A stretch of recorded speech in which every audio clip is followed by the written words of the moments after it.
Hello and welcome to another wand building episode. Today we're going to be focusing on this guy over here, Tuntia, or more commonly known as the pit boss or the bridge boss. I feel like a lot of people don't fight him a lot because he's very dangerous, but he can drop some really good spells. Wands. And it's the boss that you can fight almost immediately.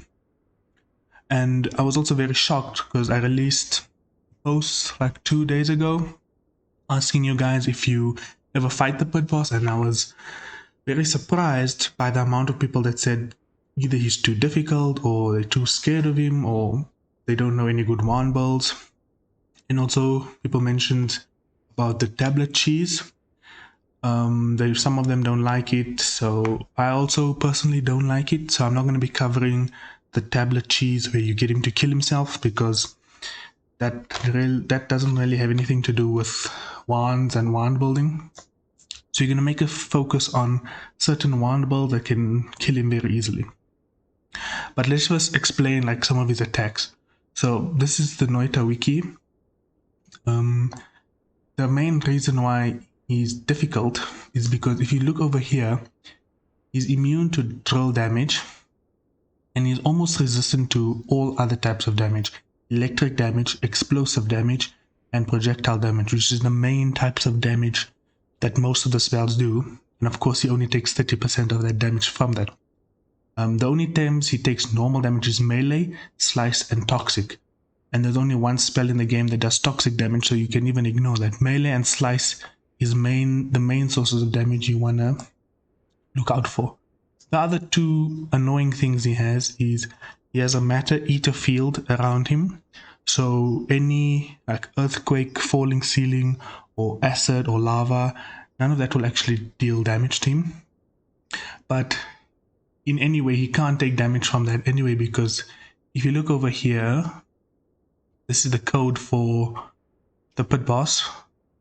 If I go over to one of the components, you see this damage model component. If I go over to Colmy's one, you'd see his materials that damage acid, materials how much damage 0.1. It takes 0.1 damage from all types from acid as long as it's in contact with it. Pit boss doesn't have that, so he doesn't take damage from any materials. So like cursed rock, acid, lava, none of that will damage him. On top of that, if you look over here right at the top, he's immortal to almost most types of status effects. So he cannot be teleported, he cannot be, you see, a touch magic immunity. In other words, touch of water, touch of smoke, all the touch of spells won't hurt him. He cannot be polymorphed, he cannot be glued, and is immune to curse damage, like venomous curse rock, that kind of thing. You can see these pictures here are showing you. He also has a stun and freeze immunity. I go here to the bottom: stun, protection, freeze, stun, protection, electricity. You know, when you freeze or electrocute an enemy, they stop attacking for a few seconds. Most bosses are immune to that as well. Right? So on top of a lot of defense, his attacks are also very annoying and probably some of the most dangerous in the entire game. He shoots 4 different types of spiral shots with about 6 projectiles of polymorphing shots, blinding shots, wand disabling shots, and teleporting shots, like most of the mages you see. By far the teleporting is the most dangerous, and then the blinding as well. Obviously, most likely if you get polymorphed, you're probably dead. So this is why most people avoid him, but we're going to try and look at some ways to either quickly kill him or negate some of his dangerous attacks. Then another one of the things that he has is he has immunity frames. So whenever you hit him, he gets like a few frames of damage immunity where he cannot be damaged at all, and he gains a small shield. So that's something to take note of. You don't really want to use rapid fire wands for 2 reasons. One, because of the damage immunity, and also because he has a retaliatory attack where if you hit him, he will retaliate with the same projectile you put back. And if you're firing a lot of stuff at him, he's going to fire a lot of stuff back at you. So you want to kind of avoid that. You want to use highly damaging shots instead of, some rapid fire wands. but there is a way to use some rapid fire ones, which I'll show later. And there's some more tips here on the wiki. I'm not going to go through all of them. They're also talking about personal gravity field. We'll get onto that as well. Now, a few things that can be useful when fighting the pit boss is Ambrosia. You can have Ambrosia teleport to get away. Obviously, the perk propulsion field and shields, all of those can really help. So I'm here in game. I've given myself like an arena to fight him, and I've also got some polymorph immunity because I don't want the video to end halfway just because I got teleported. So in my hand here is monstrous powder. If you've never seen this thing, what it does is when it comes into contact with air, it explodes, and then it will spawn a pit boss so that I can spawn many and fight him very quickly. So let's just get over some of the more common ways to kill him. Then I'll show you some ways that I found to be very useful. So for most of these, I'm going to be using homing, mainly because it just makes it easier. Of course, you don't need homing. This is like one of the most popular ways to kill him. Because of his retaliatory attack, you can let him kill himself just by spawning in a bunch of plasma. I'm going to spawn him in. Sometimes this reaction doesn't work right. Okay, there he is. You can see there's his main wands that he's firing on normal bolts. That's the most dangerous part, the teleporting, polymorphing, or other attack. Where is this guy? So I'm going to spawn in the plasma. It's going to home in on him, and you can see the danger is that he's spawning in a lot of plasma. But he should be dead. And there's his two wands and the two spells it ups. Just gonna lower this audio because it's a bit loud. So that was one. In fact, I'll lower it here as well. Plasma is one of the easiest ways to kill him because when he spawns in a bunch of plasma, he'll basically kill himself. You can also use either plasma beam orbit or plasma beam thrower, and I'm gonna put this on circle of shielding just so that you see it. But can you see how he's firing it back at me? You don't want to really be in that. Either cover yourself with ambrosia or teleport away. And you can see it does a lot of damage, is dead, but obviously you don't want to get caught in that, or you're going to die very quickly. This is one of the main reasons why I don't want to use plasma, because if you don't have teleport or ambrosia, it can be quite scary. And so that is one of the other ways to use it. Then another popular thing to use is summon Omega Soulblade, which is also gonna make use of his, revenge bullets, I guess you can call it. Because Omega Soulblades does slice damage, he's very resistant, vulnerable to slice damage. It will take him out very quickly, but Omega Soul Blades naturally have boomerang, so you will need to kind of dodge your shot that you fire because it will come back at you. The ones that he fired will try to boomerang on him, so you don't have to worry about those, but the one that you fire out, you will have to dodge it, because even though I had 1000 HP, now I'm back to 600. So Omega Soul Blade, very dangerous. Now, the reason why I don't want to really talk about Omega Soul is because it's actually quite a rare spell. So I don't really want to use Omega Soul Blade, and it's also very dangerous. Another way to kill him is by using spells to power with Square Barrier. Now, Square Barrier you can find very easily, but spells to power is a little bit more rare. See if it will come. I'll spawn it in, and then one is down. I'll spawn another one, and he's down almost instantly, because even though he has projectile resistance, spells to power and Square Barrier just add so much damage that you don't really need to worry about it, because you'll get destroyed almost instantly. Now we'll move on to some of the ways that I have found to be very useful, most notably projectile gravity, projectile thunder, and projectile transmutation field. Now, for my own testing, this has been by far the most effective way to make it safe to kill pit boss. Projectile, what's it called? Transmutation field. I'll just spawn him in. And I can stand here. And he's absolutely useless. If I add homing, the problem with homing is that when he spawns a projectile, it becomes a sheep, and the field might get stuck on the sheep. So that's one weakness of it. But if I use projectile thunder field, where is he? I can kind of nullify him with the projectile thunder field. Now obviously projectile thunder field is a bit more dangerous. Where's this guy? Because you need explosive immunity and electric immunity. But you can see any of the shots that he's producing just get neutralized completely. He can't do anything. So if he is in this state with the homing thunder field, one way you can kill him very easily is by using chainsaws. You can see here I'm doing some damage to him. Because chainsaws only last for 1 frame, it doesn't give the projectile thunder field enough time to actually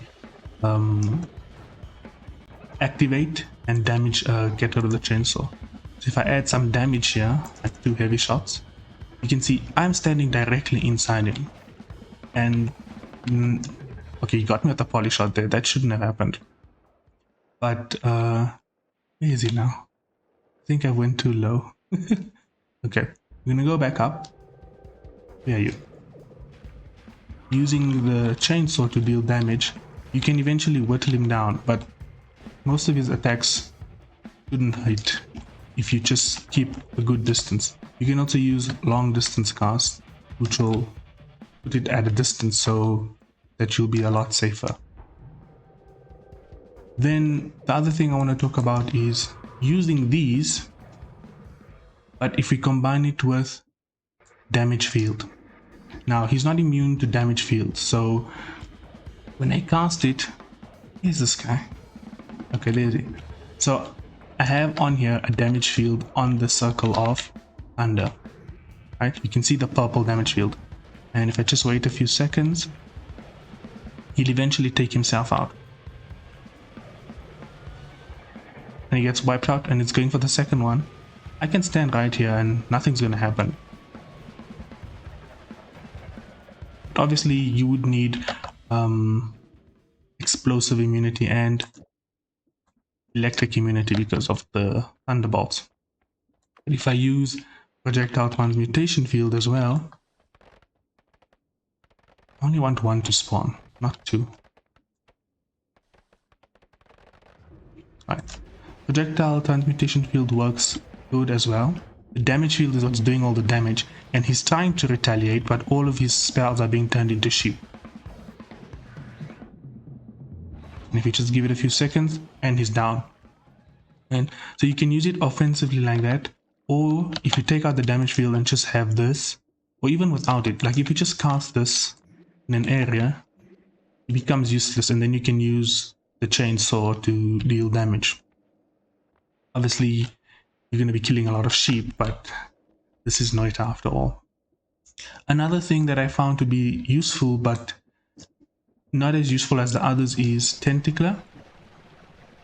If I add homing Tentacler with the circle of shielding, because he's not immune to melee damage, if you get him to copy tentacles, he'll take himself out with the tentacles. Now I am going to have to take cover here, because, and you can do this, protecting myself with the projectile transmutation field.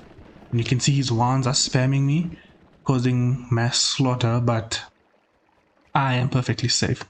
Right? So again, the Tentacler and also the plasma beam thrower which we had earlier, if you don't want to kill tons of sheep, you can use projectile thunder field, spawn him in, and then spawn in the homing Tentacler circle of shielding. I need him to come over here. If he will come closer, and he's going to take himself out. Now obviously when you're using thunder field, you would need explosive immunity. If he comes inside here, it's going to eat up your own projectile, so you need to be wary of that. He's kind of ruining my day. That's why I wanted to have the damage field on him, because you need to kind of make sure that this kills him before he gets a chance to kill you. I'm just going to remove all of these projectiles. Spawn that in. He's spamming me. This is why you need to take cover, either behind a wall with ambrosia or within projectile transmutation field or projectile thunder field. Because of the tentacler, the way it works, and even damage field, he's taking rapid fire damage. And because he's taking rapid fire damage, he's also retaliating a lot. That's one of the main reasons why tentacler, and especially plasma, very dangerous, and damage field. However, if I have the damage field on the circle of thunder, not circle of thunder, projectile thunder field, then he becomes useless because his own shots get nullified. You see, obviously there's no homing on here. Homing makes this 10 times easier because his own shots get nullified. You can see how much he's firing out because of the damage field. So whenever you're using rapid fire attacks, you want to stay away, far away, use ambrosia, or use projectile transmutation field or projectile thunder field to protect you. And because he will shred you down a lot. Even with all my protections, I still took a lot of damage. But obviously I'm playing a lot less safe than I would. That's why the square barrier spells to power is a lot more useful, because it's a one-shot kill. You have to, like, you stop him from retaliating at all, and because he cannot do anything. Now obviously if you want to use it defensively, I don't know why, but you could do something like this: boomerang with projectile transmutation field, and then cast it. It will kind of follow you around, keeping you safe. The only problem with this is that you can't really fire. I mean, you can do something like this with long distance cast, but you can see it's not very effective. You can get certain spells up, but I'm just killing my own sheep. That's why boomerang, I wouldn't really use boomerang. If you have it, you could use it for protection, but then how are you gonna fire out? Having homing on it makes it a lot easier, because then he just kills himself. But without the damage field, it might end up homing onto another sheep, and then you have kind of a problem. Now, I do think that this is limited spells. I can't check because I have unlimited now, but you only need one. Like I've shown you, you only need one. Tentacler does a good job. The other spell of the Plasma Beam Thrower, and Plasma Beam Orbit, this one over here, both work really well. Another one that works well is Personal Gravity Field. Personal Gravity Field makes that when you get hit, it's gonna pull in it's gonna make like a gravity field. If you combine this with Projectile Gravity Field, it's like a double combo, and basically most of his shots are gonna get nullified. You can see he has the double Projectile Gravity Field. Now I still wouldn't take any chances, because he has like a purple shot that moves very fast. That can still come for me. So this is still kind of deadly. I'm going to add damage field just to get rid of it. Actually, because we have it, we're going to use Tentacler. You can't use Tentacler with the projectile transmutation field or with the thunder field, because the tentacles get instantly turned into thunder or sheep. And also you can't use Plasma Beam Thrower, because those also get transmuted into sheep or thunder. But with the projectile gravity field, you can use Tentacler or the other one. So I'm gonna cast that. He's taking a lot of damage. You can see even with the double repulsion or anti-repulsion, some of his spells can go out. That's why I say it's very dangerous. I wouldn't recommend this unless you have some defense with projectile transmutation field. So also, lag is another thing to consider. Certain spells just make him lag the game a lot. And if your PC is a bit weaker, like mine, I once used the Tentacler and it took me like, I had to wait like 2-3 Man, that's just for him to complete doing his nonsense. So these two spells over here with homing and damage field, very powerful, very useful. This is all you really need. You can't cast both of them, obviously, because one will cancel out the other. But this, very useful combo. It's the most effective and safest way I've kind of found to fight him. But there are many other ways, like with Plasma and the Saw Blade, spells to power. However, I feel like the reason why we don't know of these ways is because no one really wants to fight him because he's so dangerous. So I think that if you just kind of fight him more, come up with new ideas, he can become a lot easier. So what I like to do is go to the first 3 holy mountains, and then in snowy depths, wrap around up the pit, go to fight him if I know I can. Like if I find Plasma, or if I find Damage Field, or Tentacler, and I have Ambrosia, because normally these two spells are a bit more rare. So if I have Damage Field and Circle of Shielding, or with a homing, some Ambrosia will just take care of him very quickly. So that's it for this video. Let me know if you know any other ways to kill him a lot more safely. And thanks for watching. I'll see you in the next one.